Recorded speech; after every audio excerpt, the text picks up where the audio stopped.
5 states in Mexico get highest do not travel warning under new State Department system. Mexico City. 5 states in Mexico now have the sternest do not travel advisories under a revamped U.S. State Department system, putting them on the same level as war-torn countries like Syria, Afghanistan, Yemen, and Somalia. The 5 states are Tamaulipas on the U.S. border and Sinaloa, Colima, Michoacan, and Guerrero on the Pacific coast. All the states are hotspots of drug cartel activity, either hosting trafficking routes or extensive drug crop cultivation.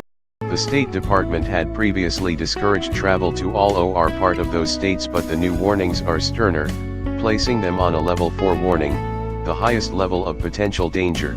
Mexico as a whole has a level 2 rating, meaning Americans should exercise increased caution because of concerns about crime. Violent crime, such as homicide, kidnapping, carjacking, and robbery, is widespread, a travel advisory dated January 10 says.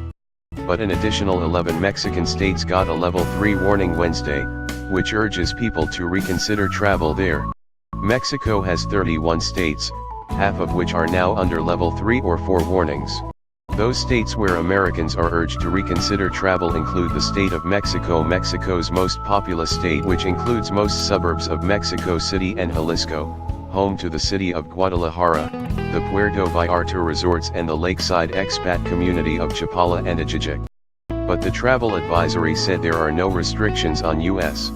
government employees for stays in Guadalajara, Puerto Vallarta, Chapala, and Ajijic.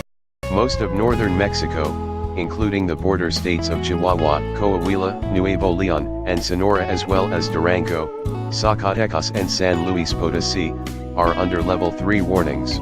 Mexico's Federal Tourism Department was not immediately available to comment on the new warnings.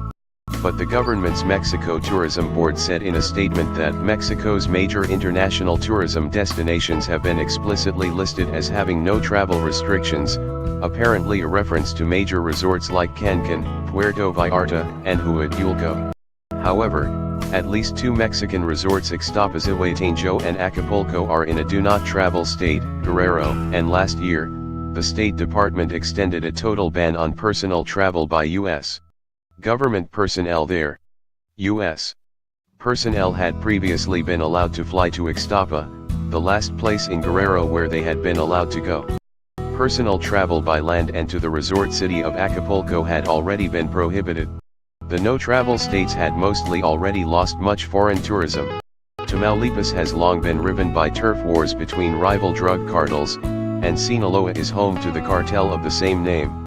Michoacan was so dominated by a drug cartel that vigilantes took up arms in 2013 to drive them out. Preliminary figures suggest Mexico saw a record number of murders last year, the BBC reports. The year that previously had the most homicides was 2011, when over 27,000 people were killed, according to official figures. Colima has seen homicides skyrocket in recent years due to the growth of the Jalisco New Generation drug cartel, and the state now has Mexico's highest homicide rate, with 83.3 killings per 100,000 residents, according to figures for the first 11 months of 2017. The U.S. government did note its employees are allowed to go to the seaside city of Manzanillo, Colima.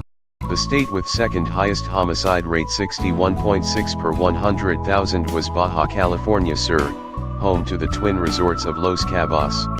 The state conserved its level 2 advisory, exercise increased caution, despite a series of shootouts and killings in recent months.